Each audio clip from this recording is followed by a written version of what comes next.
வணக்கம் வணக்கம் எல்லோருக்கும் கனடா வணக்கம். மீண்டும் உங்கள் எல்லோரையும் நான் சந்திப்பதில் பெரும் மகிழ்ச்சி அடைகின்றேன். இது ஆர்மோகன். கவிதை சொல்லும் கதையூடாக ஓர் இசையும் கதையும். ஆக்கம் பிரியமான ரசிகை, இது பறவைகள். பாபு வெளிநாடு ஒன்றில் வேலை பார்த்து வந்தார். 2-3 வருடங்களுக்கு ஒரு தரம் தன் சொந்த நாட்டுக்கு போய் வருவது அவனுக்கு வழக்கம். ஒரு முறை அவன் ஊருக்கு சென்றிருந்த போது பக்கத்து வீட்டு உஷாவுடன் படிக்கும் வசந்தியை கண்டான்.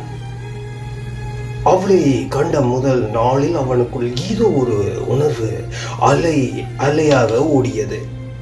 பாவம் நினைத்தான், இப்படி எப்பொழுதுமே எனக்கு ஏற்பட்டது இல்லை, மீண்டும் அந்த முகத்தை எப்ப பார்க்க முடியும் என்று நினைத்தான். அவனுடன் பேச வேண்டும், பார்க்க வேண்டும் என்ற நினைப்பை அவனை வாட்டியது.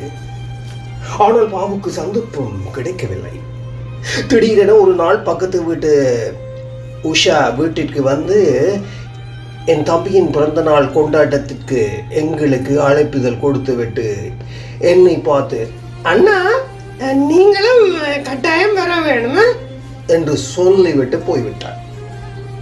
எனக்குள் சரியான சந்தோஷம்.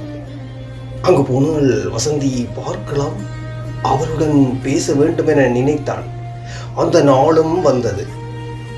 நானும் அம்மாவும் தங்கையும் பிறந்த நாள் வீட்டுக்கு சென்றிருந்தோம். அங்கே வசந்தியும் வந்திருந்தாள். அவளை கண்டவுடன் என் இதயம் வேகமாக அடித்து கொண்டது. அப்பொழுது உஷா வந்து வசந்தியை எனக்கு அறிமுகம் செய்து வைத்தாள். உடனே நான் ஹலோ சொன்னேன். பதிலுக்கு வசந்தியும் ஹலோ சொன்னாள். நான் அவளின் முகத்தை பார்த்தபோது அவளுக்குள் ஏதோ ஒரு படபடப்பு உணர்வதையும் உணர்ந்தேன். பின்னர் இருவரும் பேசிக்கொண்டோம். எல்லாம் முடிந்து நாங்கள் வீட்டுக்கு வந்து விட்டோம். அன்று இரவு எனக்கு தூக்கம் வரவில்லை. நினைவுகள் எல்லாம் வசந்தியை குறித்து மனம் ஏங்கியது. எப்படியாவது நாளை உஷாவிடம் சென்று வசந்தியின் டெலிபோன் நம்பரை வேண்டி கதைக்க வேண்டும் என நினைத்து கொண்டு அப்படியே பாபு தூங்கிவிட்டார்.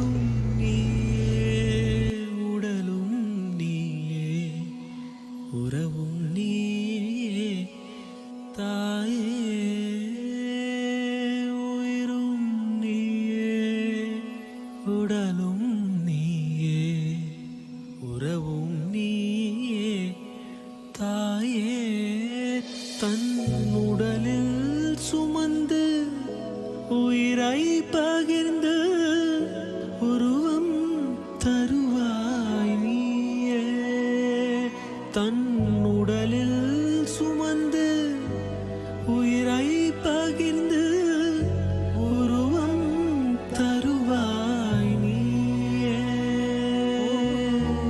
உன் கண்ணல் வழியும் ஒரு துளி போதும் கடலும் முருகும் தாயே. உன் கண்ணில் வழியும் ஒரு துளி போதும் கடலும் முருகும் தாயே. உன் காலடி மட்டும் தருவாய் நீயே, ஸ்வர்க்கம் என்பது பொய்யே.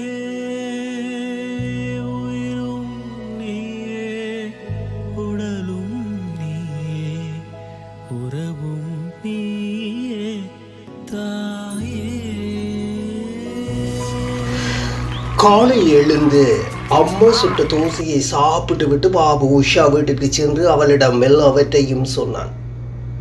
உஷாவுக்கு மிகுந்த சந்தோஷம் அடைந்தாள். ஏனென்றால் வசந்தி அமைதியானவள், அருமையான பிள்ளை, பாபு அண்ணாவுக்கு அருமையானவர் என சந்தோஷப்பட்டாள். வசந்தியின் நம்பரை கொடுத்தாள். பாபு தாமதம் இல்லாமல் வசந்திக்கு போன் செய்து தன்னை அறிமுகம் செய்து கொண்டு இருவரும் பேசிக்கொண்டார்கள். இப்படியாக நாளுக்கு நாள் இருவரும் கதைக்க அவர்களுக்குள் காதல் மலர்ந்தது.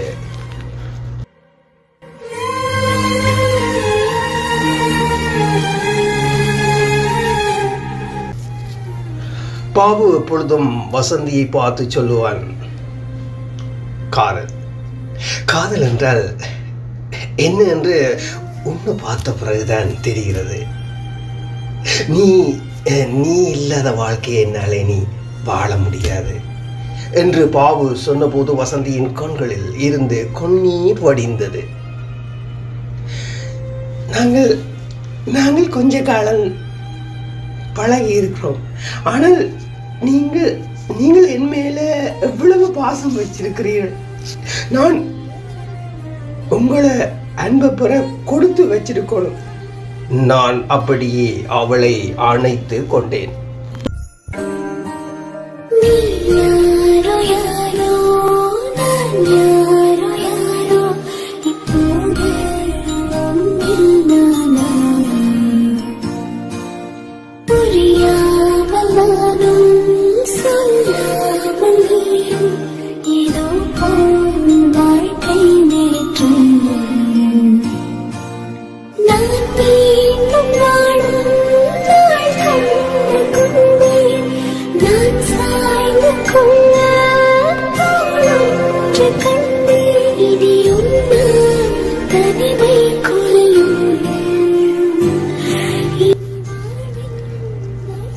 நேரமாகிவிட்டது. இருவரும் தங்கள் வீட்டிற்கு சென்று விட்டார். பாபு மீண்டும் வேலை செய்யும் நாட்களுக்கு திரும்புவதற்கு 20 நாட்கள் உள்ளது. பாபு நினைத்தான், என்று எப்படியாவது என் காதலையும் வசந்தியை பற்றி அம்மாவிடம் சொல்லிவிட வேண்டும் என நினைத்தான். நினைத்த உடனே அம்மாவிடம் சொல்லியும் விட்டான். அம்மாவும் சந்தோஷப்பட்டான்.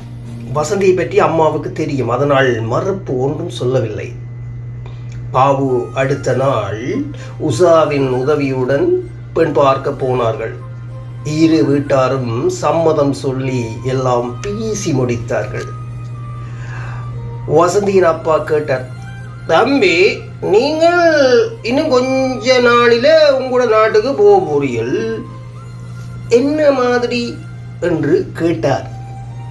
பாவு, இல்லை இல்லை இல்லை, நான் இன்னும் 1 மாதம் அளவுக்கு நிற்கலாம், லீவ் இருக்குது என்றான். அப்படி என்றால் நாங்கள் ஒரு நல்ல தியதியை எடுத்து கல்யாணத்தை வைப்போம் என்றார் வசந்தியின் அப்பா.